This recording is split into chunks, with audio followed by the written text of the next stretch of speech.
Assalamualaikum Sobat MBKM STPN. Jumpa lagi bersama saya Intan Astria Permana, Taruna Diploma 4 Pertanahan STPN Yogyakarta yang sedang mengikuti program Kampus Merdeka dari STPN di Lembaga Kerapatan Adat Kota Sungai Penuh.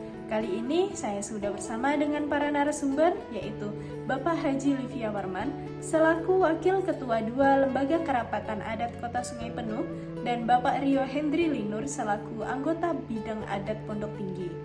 Untuk pembahasan ketujuh, yaitu tentang bagaimana konflik pertanahan yang sering terjadi di Sungai Penuh dan Pondok Tinggi. Untuk penjelasan dari narasumber, langsung saja mari kita simak. Konflik ini sebenarnya di Pondok Tinggi ini dan Sungai Penuh juga sebenarnya konflik ini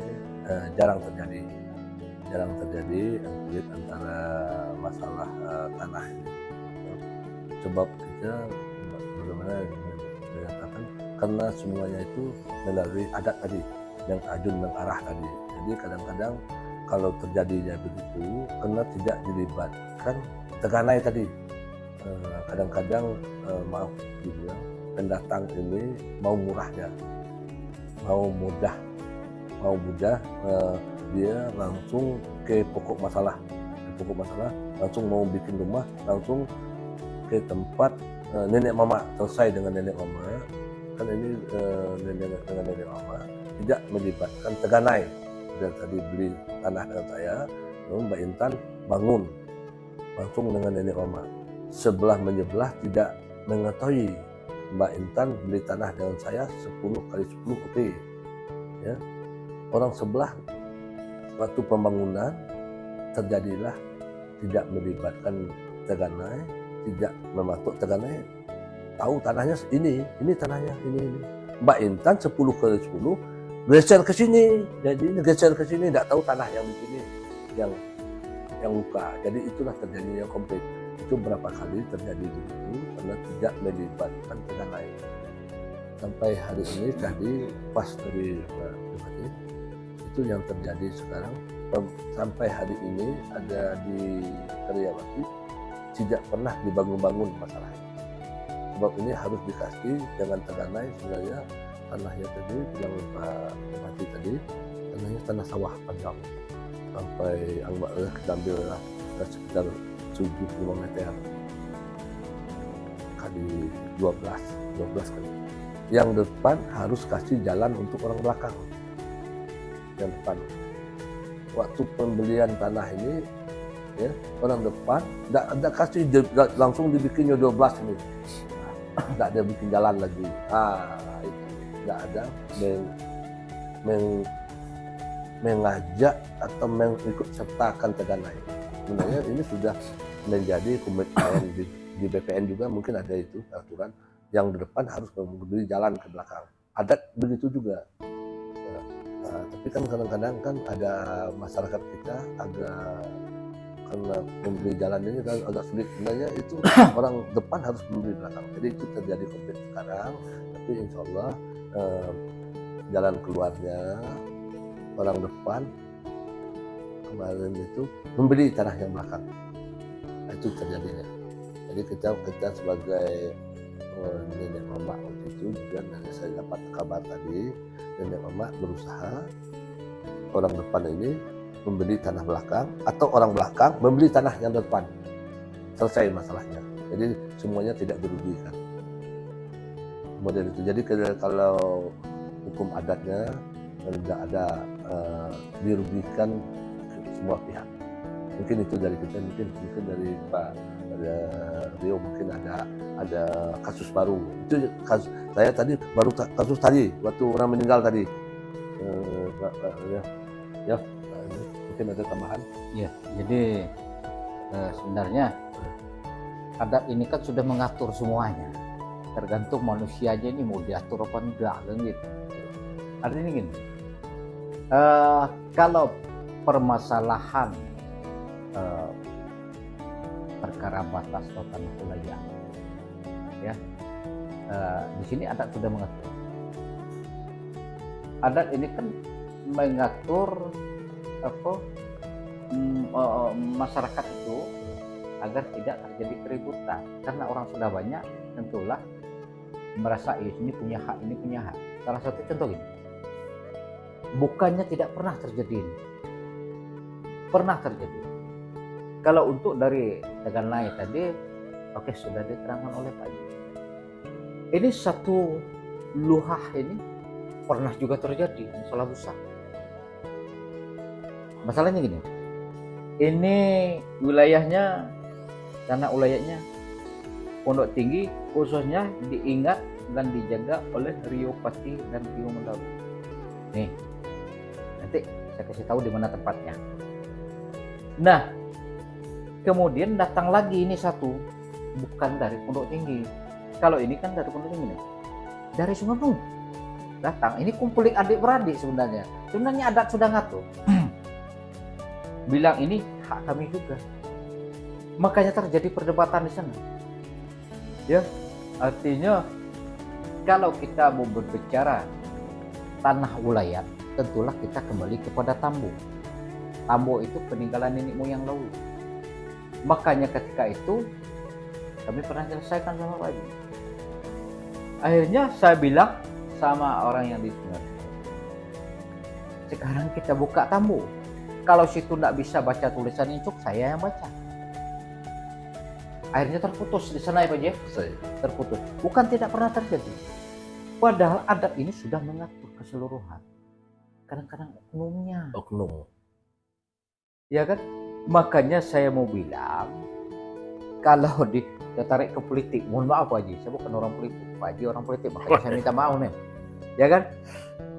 Yang berpotensi melakukan kecurangan dan kezuliman itu orang atas. Rakyat kan tidak pernah boleh. Mohon maaf Pak Haji. Kenapa? Yang tadi bertempur ini adalah antara nenek mama, berarti dipilih satu kampung. Orang ini yang curang yang bawakan dia. Begitupun di pemerintahan.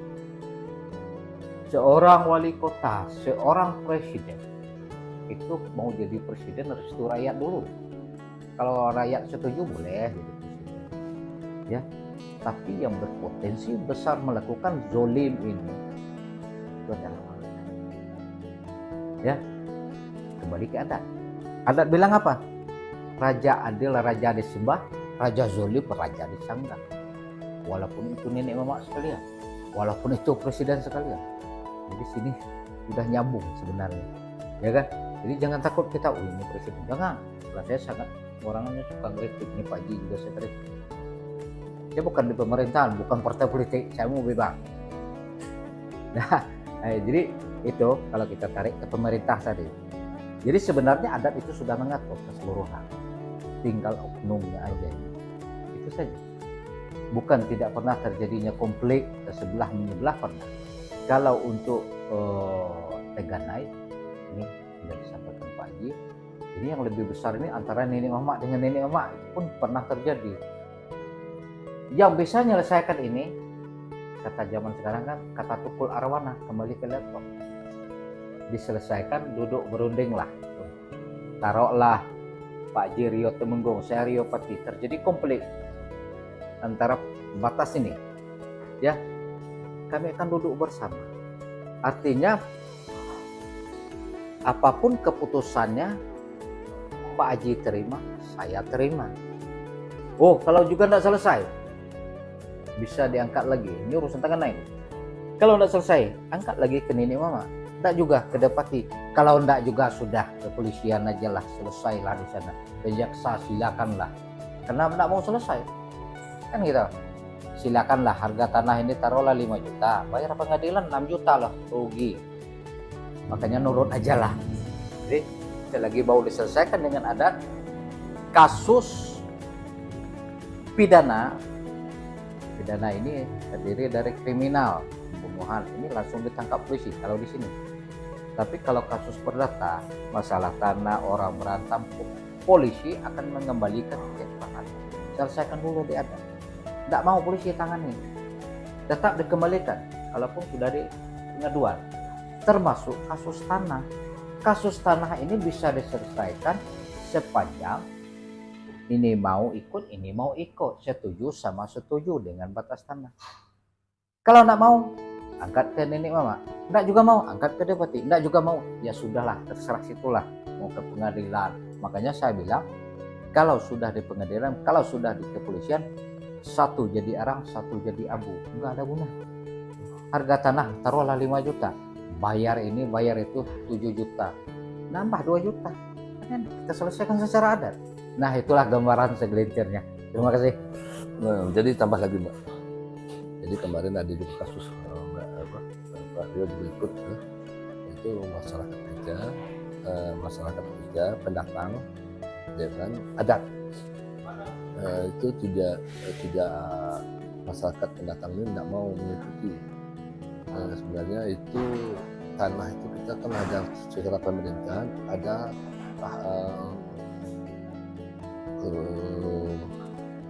pinggir sungai itu tidak boleh membangun di pinggir sungai, sepadan jalan kan. Itu terjadi di Sungai Jernih ya, pendatang dari Sumatera Utara ya, membangun di situ, di daerah situ. Di situ tidak boleh, sepadan sungai tidak boleh. Jadi berkeras juga sampai sidang berapa kali. Pak Rio ada ikut ya di Sungai Jernih, pas di tempat beliau itu sampai sekarang tidak boleh bangun. Jadi penyelesaian, tidak ada penyelesaian, tidak boleh bangun. Intinya tidak boleh, sebab itu sesuai dengan surat PU juga. Kami mendekati PU, tidak boleh bangun. Sampai hari ini di daerah dekat rumah Pak Supriyadi, lewat situ dikit itu ada yang atas sungai itu. Sebab itu kita bukan apa kan, kita ini pas di daerah itu jalan air mau ke Masjid Agung. Jadi itu kita pertahankan betul sesuai dengan aturan pemerintah juga, sepadan sungai. Dia sudah beli tanah itu. Nah, ya kalau maklar ini kan mana yang sempat dijual ya jual aja kan. Jalan-jalan sepadan sungai dijualnya juga ke masyarakat ini yang kadang-kadang lupa. Masyarakat ini kan, kalau kita kan orang-orang Medan ini kan kadang-kadang duit jatuh juga nggak tahu ya. Tapi sampai hari ini aman lah itu ya, nggak boleh. Itu komplit. Jadi kita selesaikan dengan panggil Kapolsek ya. Di desa saya 2 kali pertemuan di desa, beliau termasuk pas itu kepala dusun, dia ikut ya. Jadi insyaallah sampai sekarang udah boleh pulang. Itu komplit dengan masyarakat pendatang membeli tanah yang tidak peruntukannya. Itu buat sebenarnya itu betul. Sebenarnya adat sudah menentukan, adat ini tidak berlawanan dengan pemerintah. Kadang-kadang oknum itu. Sebenarnya adat ingin menyelesaikan permasalahan ini, adat tidak pernah bertentangan dengan pemerintah. Ya. Sebab itu sepanjang pemerintah juga menghargai adat, menghargai adat. Salah satu syarat IMB itu adalah ajun arah tadi. Ajun arah, salah satu syarat IMB itu surat ajun arah tadi. Sebab masalahnya, jadi tinggal pemerintah ini, oknum-oknum di pemerintahan itu yang tidak melaksanakan. Sebenarnya ajun arah belum boleh membangun, menunggu IMB selesai. Tapi kan orang yang IMB ini yang tidak melaksanakan. Kantor saya kan di sini nih Mbak. Samping ini kantor saya dulu. Saya kan di perizinan. Sebenarnya harusnya setiap pembangunan itu ada nama IMB ya, nomor sekian kan, pada itu kan. Nah, seharusnya itu kerjanya Pol PP kan, itu kan penegak perda kan Pol PP.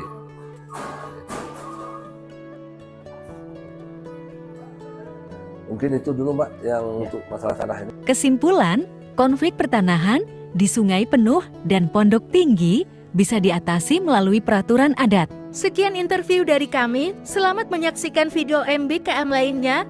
Wassalamualaikum warahmatullahi wabarakatuh.